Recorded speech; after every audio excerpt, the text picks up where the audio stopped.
Railway, SSC, Bihar public service commission, civil services के लिए हम जो है क्लास 10 के सीबीएसई बुक का जो चैप्टर नंबर एनसीईआरटी का चैप्टर नंबर 2 है, नेशनल इन इंडिया, इसका आज मैं दूसरा भाग आपको आपके सामने लेकर आ रहा हूं। और इससे पहले मैंने जो है आपको चंपारण मूवमेंट और खेरा मूवमेंट और अहमदाबाद मिल मजदूर के बारे में पढ़ाया था। और आज इसका मैं दूसरा भाग लेके आ रहा हूँ। और आज मैं आपको रॉलेट एक्ट के बारे में बताऊंगा। और इसके बाद जो है क्या कहते हैं कि जलियांवाला बाग के हत्याकांड के बारे में बताऊंगा और खिलाफत आंदोलन के बारे में बताऊंगा। तो रॉलेट एक्ट, जो इस एक्ट का जो नाम पड़ा है रॉलेट एक्ट, तो सर सिडनी रॉलेट नाम के एक अधिकारी थे और उन्हीं के नाम पर ही जो है इस एक्ट का नाम जो है रॉलेट एक्ट जो है दिया गया है। पंजाब में और पूरे भारत में क्रांतिकारी गतिविधियां काफी बढ़ गई थी और पूरे भारत में सबसे ज्यादा क्रांतिकारी बंगाल से आते थे और बंगाल के बाद दूसरा नंबर महाराष्ट्र का था और तीसरा नंबर पंजाब का था। और ब्रिटिश सरकार जो ये चाहती थी कि पंजाब में जो क्रांतिकारी गतिविधियां बढ़ गई थी उनसे निपटने के लिए जो है उन्होंने एक रॉलेट एक्ट को लाया था। और ये एक ऐसा अधिनियम था जिसमें किसी भी व्यक्ति को जो है बिना कोई कारण बताए जो है गिरफ्तार करके 2 साल तक जेल में रखा जा सकता था। इसीलिए भारतीय लोग जो है इस एक्ट को जो है ब्लैक एक्ट कहते हैं। और रॉलेट एक्ट की जो सबसे बड़ी बात, जो खामियां थी, वो ये थे कि इसके बारे में अक्सर कहा जाता था कि ना अपील, ना वकील और ना दलील, यानी कि इसमें किसी भी व्यक्ति को जो है शक के आधार पर गिरफ्तार करके 2 साल तक जेल में रखा जा सकता था।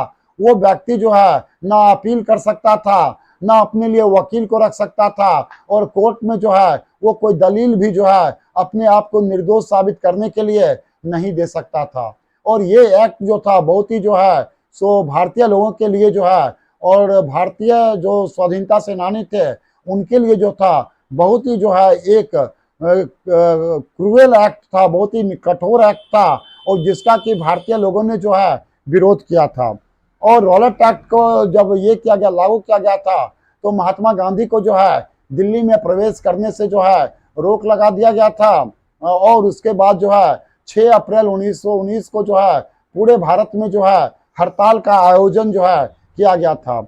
और अमृतसर में जो है 10 अप्रैल को जो है पुलिस के साथ हिंसक झड़प हुई थी, जिसमें पुलिस ने गोली चला दी थी और यह आंदोलन काफी जो है भड़क गया था।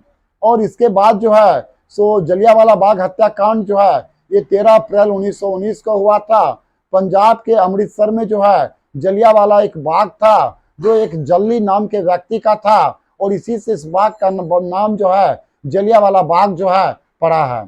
और जलियांवाला बाग में जो था ये घटना 13 अप्रैल 1919 को हुई थी और उस दिन बैसाखी का मेला था और जलियांवाला बाग में बच्चे, बड़े, बूढ़े, महिलाएं, युवा लोग जमा हुए थे। और उस समय बहुत सारे लोगों को ये पता नहीं था कि पंजाब में मार्शल लॉ लगा हुआ है और ये लोग जो है वहाँ कुछ लोग बैसाखी मेले को फेस्टिवल को मनाने के लिए एकत्र हुए थे, कुछ लोग जो है अपने लोकप्रिय नेता का भाषण सुनने के लिए एकत्रित हुए थे और जो है बहुत सारे लोग इस बात से अनभिज्ञ थे कि यहाँ पे मार्शल लॉ भी जो है लगा हुआ है। और इसका जलियांवाला बाग में जो सबसे बड़ा मेजर कारण था कि इस सभा को आयोजित करने का, क्योंकि पंजाब के 2 लोकप्रिय नेता थे जिनमें एक का नाम डॉक्टर सत्यपाल था और दूसरे का नाम डॉक्टर सैफुद्दीन किचलू था। इन दोनों को जो है पंजाब से निर्वासित करके हिमाचल प्रदेश भेज दिया गया था और इसी के विरोध में जो है यहाँ पे इन नेताओं को निष्कासित करने के विरोध में यहाँ पर सभाएं जो है आयोजित की गई थी। उसी समय जो है जनरल डार जो पुलिस कप्तान था वो जलियांवाला बाग जो मैसाकर हुआ था उसके गेट तक पहुंच गया और उसने अपने सैनिकों को जो है गोली चलाने का आदेश दिया बिना भारतीय लोगों को कोई चेतावनी दिए हुए। और उनकी पुलिस जो है तब तक गोली चलाती रही जब तक कि सारी गोली समाप्त नहीं हो गई और इसमें जो है बहुत सारे लोग मारे गए। और बाद में जो है जनरल डायर ने इस घटना पे अपने आप को शर्मिंदगी का एहसास जो है नहीं किया और उल्टे जो है भारतीय लोगों के बारे में ये कहा कि हम भारतीय लोगों के ऊपर जो है एक नैतिक प्रभाव को उत्पन्न करना चाहते थे। और इस प्रकार जो है सो क्या कहते हैं कि जलियांवाला बाग हत्याकांड के विरोध में सारे देश में जो है आक्रोश की लहर फैल गई और बाद में इसकी जांच के लिए जो है हंटर कमीशन का गठन किया गया। और इसके बाद जो है सो ब्रिटिश लोगों ने भारतवर्ष के जो सत्याग्रही लोग थे इनके साथ और निर्ममता से पेश आए और इन लोगों को जो है नाक रगड़ कर सड़क पर चलने की जो है आदेश दिया गया।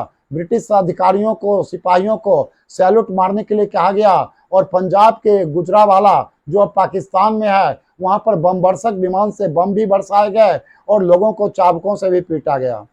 इन सब घटनाओं के बाद जो है गांधी जी ने जो है इसको स्थगित कर दिया। और इसके बाद जो है एक जो बहुत ही महत्वपूर्ण टॉपिक है वो है खिलाफत आंदोलन का। जैसा कि आप लोग जानते होंगे कि फर्स्ट वर्ल्ड वार जो है दो गुटों के बीच हुआ था। एक में एलाइज कंट्री थे, एलाइज कंट्री में ब्रिटेन था, फ्रांस था, अमेरिका था और रसिया था, यूएसएसआर था। और सेंट्रल पावर में जो था जर्मनी था, ऑस्ट्रिया था और टर्की था।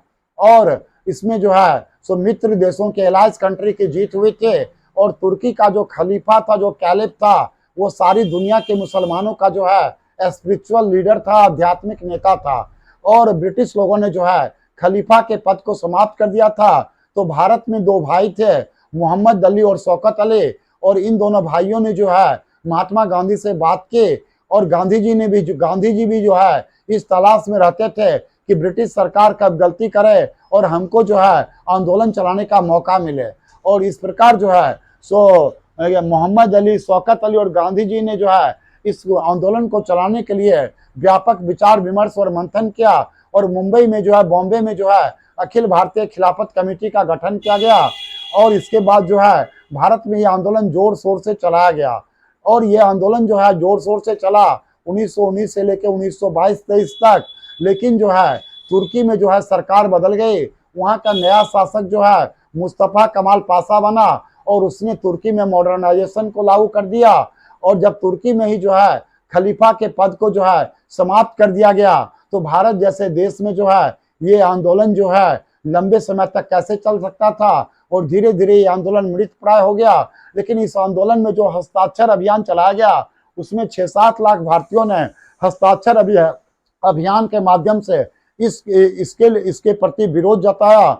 और इस प्रकार जो है खिलाफत आंदोलन जो है हिंदू मुस्लिम यूनिटी को जो है एक मजबूत बेस, एक मजबूत आधार दे गया और जिसके आधार पर जो है गांधी जी ने जो है उससे भी बड़ा आंदोलन जो है असहयोग आंदोलन, नॉन कोऑपरेशन मूवमेंट को जो है शुरू किया गया। Thank you. और मैं इसका नेक्स्ट वीडियो जो है आपके सामने शुक्रवार को लेकर आऊँगा और lot of thanks. Thank you. Okay.